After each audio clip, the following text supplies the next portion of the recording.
scoped out 1,000 acres in Wellsville, Missouri, just down the road, and we were looking for a way to kind of expand our own operations. And then when drones came up, it was a good way to not only expand our own, but start something new as well. And so what we do is we make multiple applications throughout the year, or I guess throughout the summer,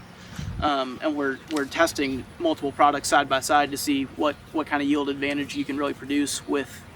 various products, and then from there we sort of expanded into